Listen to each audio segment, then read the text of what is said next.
Back class. This is part 3 जो हम लोग चैप्टर कंटिन्यू कर रहे थे। अब हम लोग इसके आगे देखेंगे कि कैसे हिटलर पावर में आता है वापस मतलब कैसे वो पावर कैप्चर करता है और यहाँ पर अपनी पार्टी को प्रमोट करता है, कैसे प्रोपेगेंडा स्प्रेड करता है और अल्टीमेटली डिक्टेटर ऑफ जर्मनी बनता है। हम ये सारी चीज़ें अब आगे से डिस्कस करेंगे। तो अभी तक हम लोगों ने रीज़न डिस्कस कर लिए थे कि जो पब्लिक में एक एंग्विश की फीलिंग थी against Weimar Republic of Germany, जो पार्लियामेंट बनी थी, कैसे उसकी वजह से देवर कंसीडरिंग कि we were humiliated in front of world, उनको नवंबर क्रिमिनल्स और इस तरीके के अलग अलग टर्म से बुलाया जाता था। अब हम लोग देखेंगे हिटलर्स राइज टू पावर। अब क्या होता है कि ये जो सारी चीज़ें होती हैं ना, बैकग्राउंड में आपके जो चल रही हैं, इकोनॉमिक प्रॉब्लम चल रही है, पॉलिटी लेवल पे प्रॉब्लम चल रही है, सोसाइटी में जो चीज़ें चल रही हैं, ये सब बहुत अच्छा एक फर्टाइल ग्राउंड डेवलप करते हैं हिटलर को पावर में आने के लिए। क्या होता है कि हिटलर के बारे में थोड़ा सा समझते हैं। हिटलर ऑस्ट्रिया में 1889 में बॉर्न हुआ था और उसका जो बचपन था दैट वाज इन पावर्टी। वो बचपन में बहुत एक पुअर फैमिली को बिलोंग करता था और जब वर्ल्ड वॉर 1 हुआ था तो उसने आर्मी में अपने आप को एनरोल किया था, जर्मन आर्मी में, और वहाँ पर एज अ मैसेंजर एक्ट किया था। फिर कॉर्पोरल बना और कई सारे मेडल्स अर्न किए अपनी ब्रेवरी के लिए। तो इस तरीके से उसने धीरे धीरे अपने आप को एलिवेट किया पावर्टी से ऊपर। और उसके बाद जब क्या होता है कि फर्स्ट वर्ल्ड वॉर में जब जर्मनी हार जाती है और ट्रीटी ऑफ वर्साई साइन करती है, तो हिटलर को ये चीज़ बहुत ख़राब लगती है कि ये मेरी कंट्री के लिए, ये हिटलर्स के पर्सपेक्टिव से, कि ये हमारी कंट्री जर्मनी के लिए बहुत ही एक ह्यूमिलिएटिंग चीज़ है कि हमारी डिफीट भी हुई, साथ ही साथ we had to accept the treaty of Versailles which is against human treatment of Germany.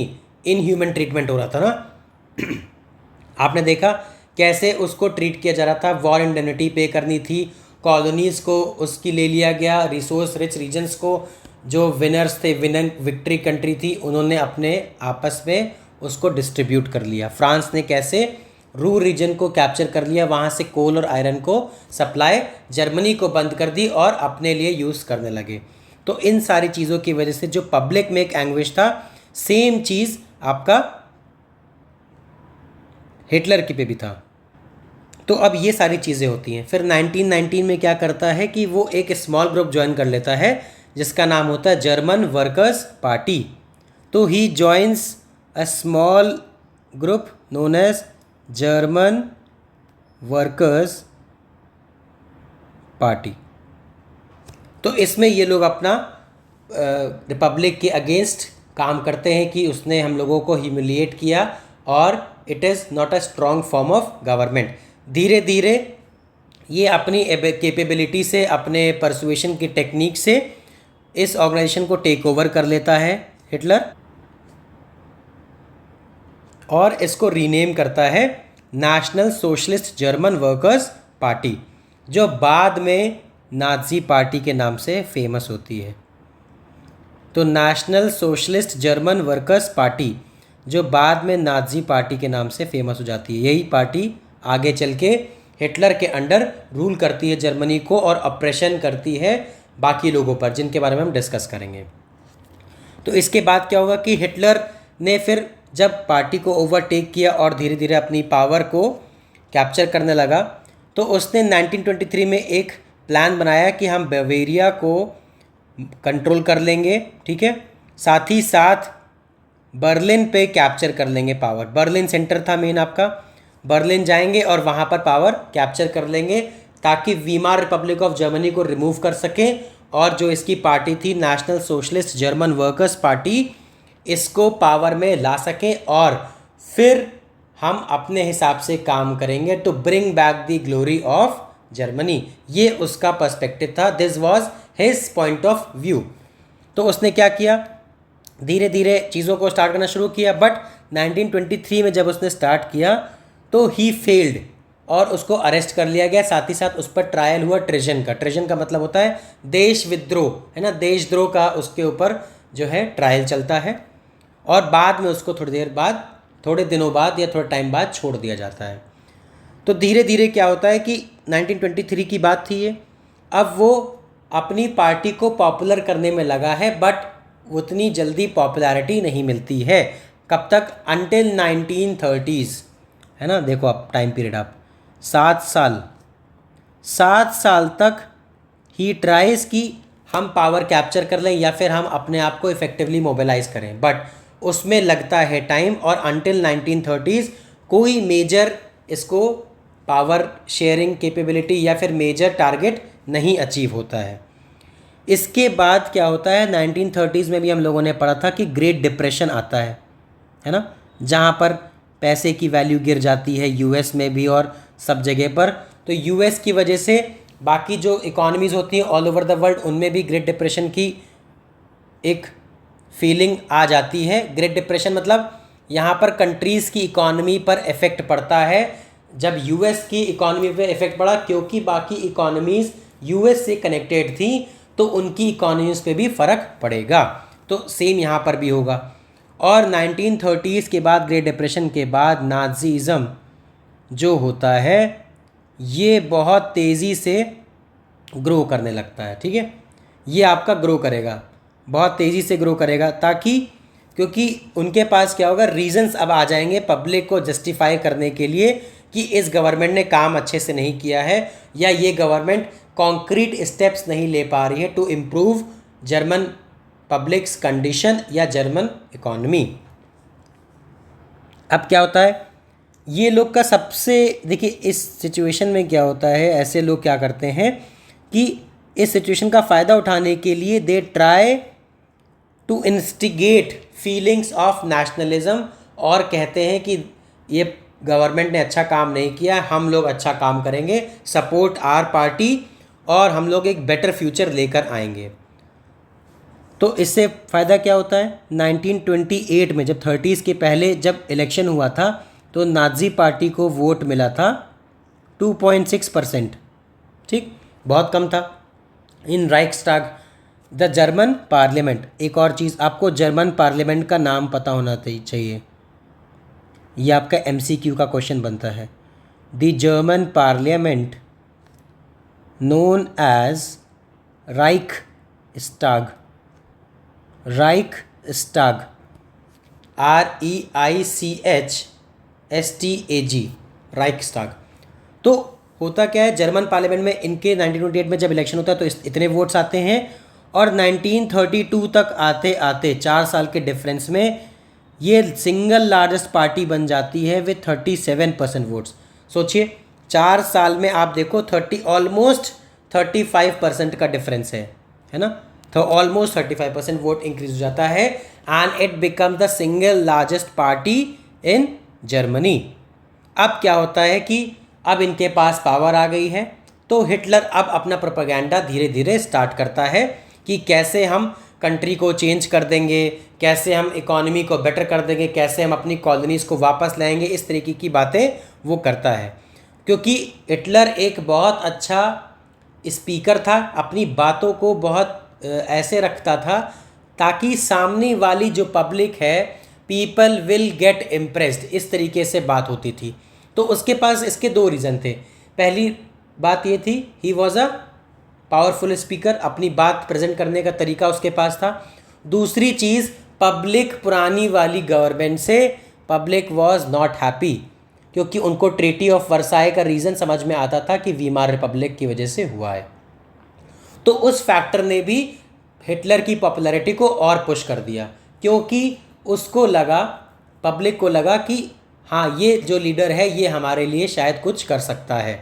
तो इस तरीके की बातें करी, और हिटलर ने बोला कि हम जो इनजस्टिस हमारे साथ हुआ है उसको हम ख़त्म कर देंगे ट्रीटी ऑफ वर्साई का, और एक स्ट्रॉन्ग नेशन बिल्ड करेंगे, और we will get back our dignity of the German people.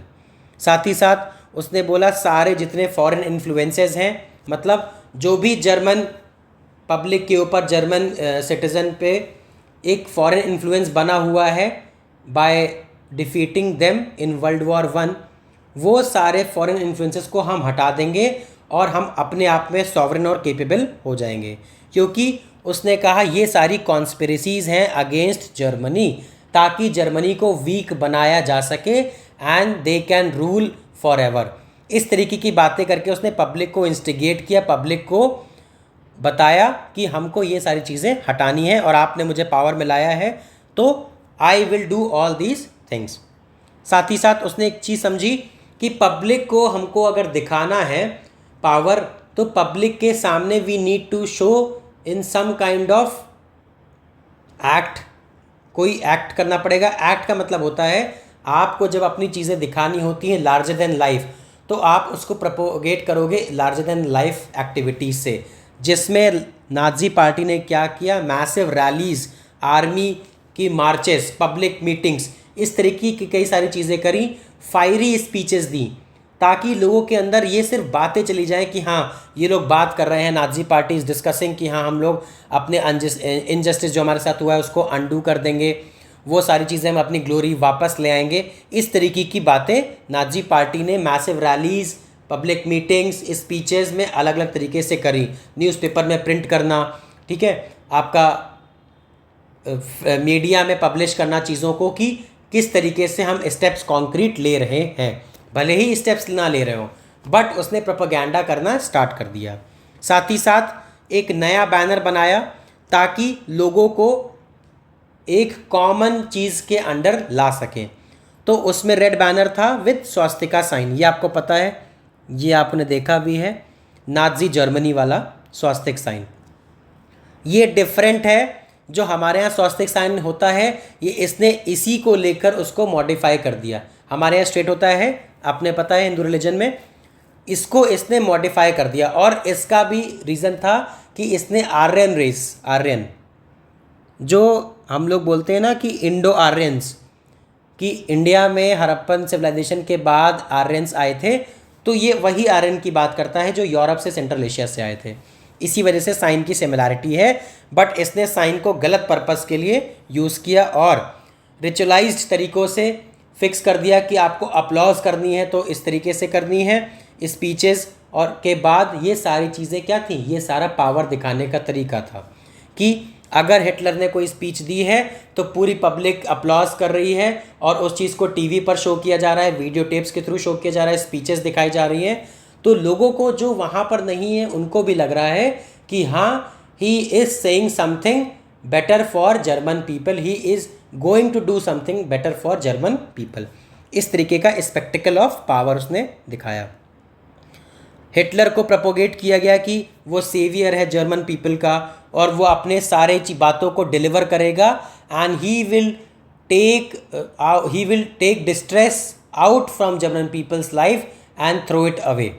तो डिस्ट्रेस हटा देगा लाइफ से, उनको एक बेटर अपॉर्चुनिटी देगा, इस तरीके की बातें करी। और ये बातें तब करी जब वहाँ की पब्लिक बहुत ही ज़्यादा शैटर्ड थी, है ना, ह्यूमिलिएटेड फील करती थी।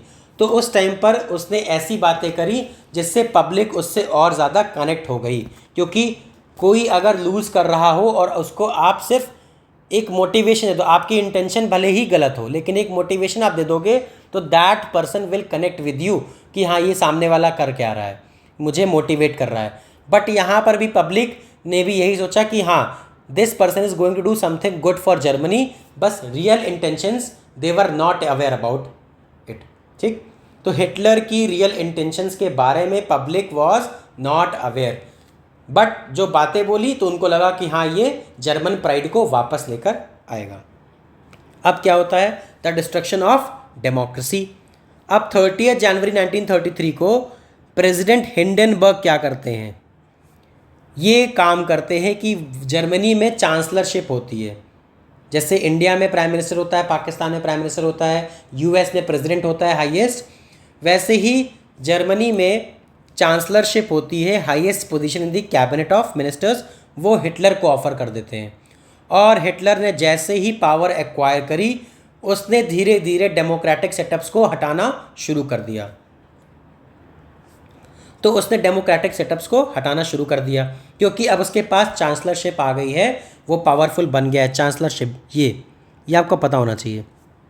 देन सबसे पहले काम क्या करता है वो कि 28 फरवरी 1933 को सारे civic rights, freedom of speech, press, assembly, जो सारे कॉन्स्टिट्यूशन में, वीमा जर्मनी के कॉन्स्टिट्यूशन में दिए गए थे उन सबको छीन लेता है। तो suspension of civic rights indefinitely, मतलब ऐसा नहीं है कि 6 महीने बाद रेस्टोर हो जाएंगे, उनको इनडेफिनेट टाइम पीरियड के लिए सस्पेंड कर देता है। कोई फिक्स टाइम पीरियड नहीं है कि व्हेन दे विल रिटर्न। साथ ही साथ अपने आर्च एनिमीज, तो पहला पॉइंट क्या करता है, ये पहला करता है कि suspension of civic rights indefinitely. तो आप फ्रीडम ऑफ स्पीच नहीं है, प्रेस नहीं है, असेंबली नहीं है, कोई चीज़ आप गवर्नमेंट के अगेंस्ट बोलोगे तुरंत आपको कैप्चर कर लिया जाएगा, तुरंत अरेस्ट कर लिया जाएगा और जेल में डाल दिया जाएगा विदाउट एनी वैलिड लॉ। ठीक। साथ ही साथ क्या किया, जो उसके एनिमीज थे, है ना, जिनको ये लोग कहते थे कम्युनिस्ट में सोशलिस्ट, उन सबको तुरंत कॉन्सेंट्रेशन कैंप में भेज दिया गया।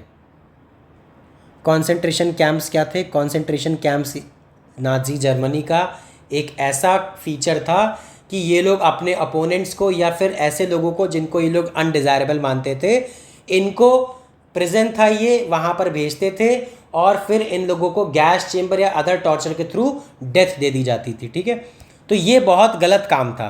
तो इस तरीके की चीज़ें उसने करना स्टार्ट कर दिया। और अब एक बात आप इसमें देखो कि जब यहाँ पर एक ड्यूसलडॉर्फ फाइल्स खुलती हैं, अरेस्ट फाइल्स ऑफ ड्यूसलडॉर्फ नाम है, अरेस्ट फाइल्स ऑफ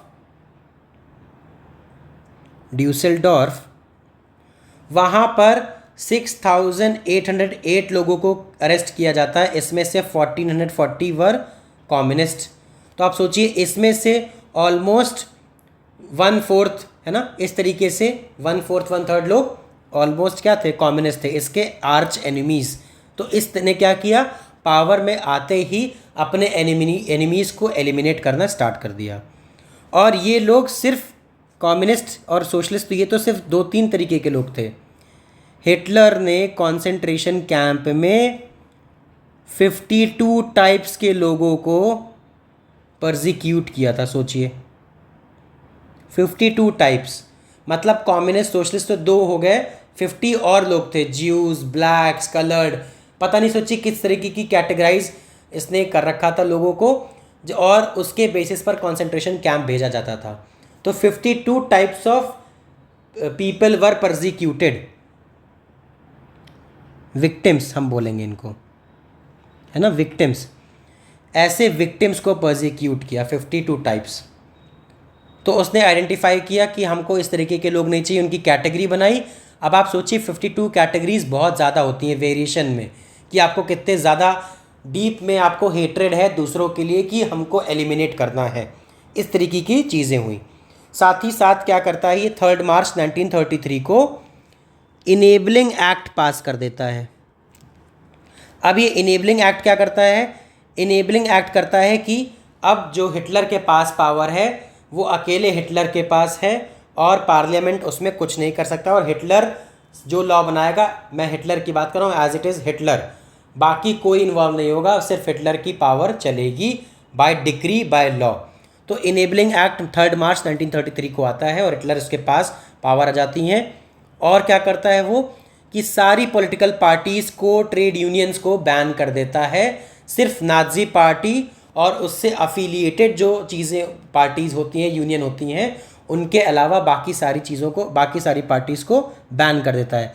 जैसे नाजी पार्टी है, तो अगर मान लेते हैं इसके 2 अफिलिएट्स हैं, तो 1 और 2 को छोड़कर बाकी जितने भी होंगे एंटायर कंट्री में, every union, every trade union, every political party is banned by Hitler. Police को पावर दे देता है, complete control over the economy हो जाता है, मीडिया, आर्मी, जुडिशरी की हर चीज़ अपने कंट्रोल में, कि किस तरीके से हमको अपना प्रोपेगेंडा स्प्रेड करना है, ये सारी चीज़ें हिटलर अपने हाथ में ले लेता है, ताकि 1 मैन कंट्रोल एवरीथिंग, इस तरीके की बात होती है। ठीक। पुलिस को क्या करता है, पुलिस को एक रेगुलर पुलिस ऑलरेडी होती है, उसके अलावा एक और बनता है the storm troopers. This included the Gestapo, secret police and the SS, protection squads, criminal police and security service. तो रेगुलर पुलिस के अलावा भी इस तरीके के 4 डिविजन्स और बनाता है और इनको कंप्लीट पावर दे देता है एक्स्ट्रा कॉन्स्टिट्यूशनल, कि ये जिसको चाहे उसको डिटेन कर लें और इनके ऊपर कोई चार्ज नहीं लगेगा। तो the police forces acquired powers to rule with impunity. Impunity का मतलब होता है कि फ्री फ्रॉम पनिशमेंट, मतलब अगर ये किसी को टॉर्चर भी करेंगे तो they will not be punished. इस तरीके की पावर पुलिस को मिल जाती है। टॉर्चर चेम्बर्स पुलिस बना लेती है। गेस्टापो के टॉर्चर चेम्बर्स बन जाते हैं जहाँ पर ये लोगों को टॉर्चर करते हैं। जो 52 टाइप्स ऑफ विक्टिम्स थे उस तरीके के लोगों को सॉर्ट आउट करते हैं और वहाँ पे टॉर्चर करते हैं without any reason, just racial hatred, इसकी वजह से। अब धीरे धीरे क्या करता है, रिकंस्ट्रक्शन का मतलब यहाँ पर हो गया, हम इकोनॉमिक सेंस की बात कर रहे हैं, इकोनॉमी की बात कर रहे हैं जर्मनी की। तो हिटलर क्या करता है, इसकी रिस्पॉन्सिबिलिटी किसको देता है, याल्मार शैक्ट को। याल्मार शैक्ट, इसको आप बोलोगे याल्मार शैक्ट। तो इसको ये इकोनॉमिस्ट होते हैं, इनको रिस्पॉन्सिबिलिटी दी जाती है कि अब आपको फुल प्रोडक्शन करना है, एम्प्लॉयमेंट जनरेट करनी है और आपको स्टेट फंड करेगी प्रोग्राम्स के लिए। तो आपको पूरा कंट्री के लिए चीज़ें करनी है, इकोनॉमी को सही करना है। और इसी में आप देखते हो कि जर्मन सुपर हाईवेज बनते हैं और जो आपको पता है फॉक्सवैगन कार्स आती हैं, वही कंपनी की ब्रांड इसी समय पर डेवलप होती है, दी फॉक्सवैगन 10 ऑटो, है ना, जिसका एक होता है लोगो 10 ऑटो, फॉक्सवैगन पोलो, है ना। ये सारी चीज़ें आपने गाड़ी सुनी भी होगी, देखी भी होगी। तो इसी टाइम पर याल्मार शैक्ट को रिस्पॉन्सिबिलिटी दी जाती है और इनसे बोला जाता है कि आपको इकोनॉमी को सही करना है, स्टेट आपका फंड करेगी प्रोग्राम्स को, उसको आप सही करो। और साथ ही साथ क्या होता है, ये फॉरेन पॉलिसीज़ में क्या करता है कि फॉरेन पॉलिसीज़ में ये लीग ऑफ नेशन से बाहर आ जाता है। जैसे यूनाइटेड नेशंस है इस समय, इसका प्रिकर्सर ऑर्गेनाइजेशन थी लीग ऑफ नेशंस। तो 1933 में लीग ऑफ नेशंस को छोड़ देता है। अपनी राइनलैंड जो होती है, जो फ्रांस ने और जो उसमें ऑक्यूपाई कर रखी थी पहले, उसको वापस से रीऑक्यूपाई कर लेता है 1936 में, है ना। राइनलैंड इज रीऑक्यूपाइड, वापस से अपनी लैंड को ले लेता है और जर्मनी और ऑस्ट्रिया इंटीग्रेट कर देता है 1938 under the slogan one people one empire one leader, कि ये हमारे एक लोग एक ही एम्पायर और एक ही सिंगल लीडर होगा। ऑस्ट्रिया जर्मनी 1938 में इस स्लोगन के अंदर इंटीग्रेट हो जाते हैं। ये चीज़ आपको पता रहनी चाहिए कि कब उनका इंटीग्रेशन होता है बाय हिटलर इन 1938, और स्लोगन होता है one people one empire one leader. और साथ ही साथ चेकोस्लोवाकिया से सनडेंटेन लैंड ले लेता है, जर्मन स्पीकिंग लोग वहाँ पे रहते हैं, तो चेकोस्लोवाकिया कंट्री से वो छीन लेता है, क्योंकि इसका मतलब पर्पज़ ये होता है कि जो भी जर्मन बोल रहा है और कहीं पे रह रहा है, that person is a German citizen, और वो एरिया भी जर्मनी में पार्ट होना चाहिए। तो ये काम करता है और ये सारी चीज़ों को इस तरीके से अपने मन के मुताबिक करने लगता है, according to his whims and fancies. साथ ही साथ इस टाइम पर इंग्लैंड जो होता है वो इन्वॉल्व नहीं होता है चीज़ों में, क्योंकि इंग्लैंड को लगता है कि इसके साथ बहुत ज़्यादा गलत हुआ है जर्मनी के साथ ट्रीटी ऑफ वर्साई में। तो इंग्लैंड को लगता है कि all these things are just a byproduct of treaty of Versailles की ह्यूमिलिएशन का। तो वो सोचता है कि कुछ टाइम के बाद ये सारी चीज़ें कम हो जाएंगी इंग्लैंड, बट ऐसा नहीं है। अब हिटलर क्या करता है, हिटलर वहाँ पे रुकता नहीं है, मतलब उसकी और एम्बिशंस बढ़ती चली जाती है, क्योंकि जब आप उसको रोकते नहीं हो तो उसकी एम्बिशंस बढ़ती रहती है। शैक्ट ने एडवाइस किया था हिटलर को कि आप जो है आर्मामेंट में, वॉर में इन्वेस्ट मत करो, है ना। Against Schacht had advice Hitler against investing hugely in rearmament of the state still ran on deficit financing. क्यों? क्योंकि उसने कहा कि अभी स्टेट के पास पैसा नहीं है, अगर अभी हम लोग वॉर के प्रोडक्शन में, आर्म्स के प्रोडक्शन में इन्वॉल्व हो जाएंगे तो हम लोग बाकी रिसोर्सेज पे मिस आउट कर जाएंगे। मैंने आपको पहले बताया था, अभी एक बार फिर, कि वॉर के लिए यू रिक्वायर फाइनेंस ज़्यादा, है ना, फूड, ये सारी चीज़ें चाहिए होती हैं। तो जो आपका, अगर मान लेते हैं 4 तरीके की चीज़ें हैं जिसमें वॉर फोर्थ है, तो आप इसमें रिसोर्स दे रहे हो, इसमें दे रहे हो, इसमें दे रहे हो और वॉर में दे रहे हो। अगर आप इस पे ज़्यादा फोकस करोगे तो आपको इन तीनों के रिसोर्सेज को भी यहाँ डाइवर्ट करना पड़ेगा, जिससे प्रोडक्शन, इकोनॉमी, एम्प्लॉयमेंट, ये सारी चीज़ें इफ़ेक्ट कर जाएंगी। तो शैक्ट वॉज अगेंस्ट वॉर फाइनेंसिंग, लेकिन हिटलर को था कि हमको जर्मनी की ग्लोरी वापस लानी है and we need to produce armaments, और अपनी कंट्री को स्ट्रॉन्ग करने के लिए एक स्ट्रॉन्ग आर्मी होनी चाहिए। तो इसीलिए उसने कहा कि हमको ये सारी चीज़ें नहीं करनी है। तो शैक्ट ने क्या किया, जर्मनी को छोड़ दिया और वहाँ से चला गया, क्योंकि उसको पता था अगर हम अगेंस्ट जाएंगे तो I will also be killed by Hitler and his squad, क्योंकि अगर हम उसको सजेशन देंगे और वो सजेशन उसके अगेंस्ट जा रहा है तो that means death to the person जो उसको सजेशन दे रहा है। तो शैक्ट ने भी फिर उस टाइम के बाद जर्मनी को छोड़ दिया। तो हिटलर ने क्या किया, हिटलर ने चूज़ किया कि हमको वॉर कंटिन्यू करना है, और वॉर के लिए हमें अपनी सारी रिसोर्सेज को डाइवर्ट करना पड़ेगा। फिर सितंबर 1939 में क्या करता है, Germany invades Poland, Germany invades Poland, और ये एक वॉर स्टार्ट करता है। जैसे ही ये चीज़ होती है तुरंत फ्रांस और इंग्लैंड के साथ एक वॉर स्टार्ट हो जाता है, और इन 1940, क्योंकि जब पोलैंड पे अटैक किया तो पोलैंड के साथ की जो कंट्रीज़ थी फ्रांस एंड इंग्लैंड, तो वो भी पोलैंड के सपोर्ट में आती हैं और वॉर स्टार्ट हो जाता है। और सितंबर 1940 में जर्मनी क्या करता है, इटली और इटली एंड जापान के साथ एक ट्राईपार्टाइट, ट्राई मतलब तीन होता है ना, पार्ट मतलब तीन पार्ट्स हैं, तो ये सारे तीन part Germany, Italy and Japan tripartite pact sign करता है इटली और जापान के साथ, ताकि हिटलर इंटरनेशनल पावर बन सके। क्योंकि जब उसको इंटरनेशनल पावर बनना था तो ही वॉज अवेयर कि हमको बाहर का सपोर्ट चाहिए, तो वो अपने लाइक माइंडेड पीपल से ही सपोर्ट लेगा। तो इटली में भी मुसोलिनी था उस टाइम पर, मुसोलिनी भी एक डिक्टेटर था, ठीक है, जो इटली का मुसोलिनी था वो भी डिक्टेटर था।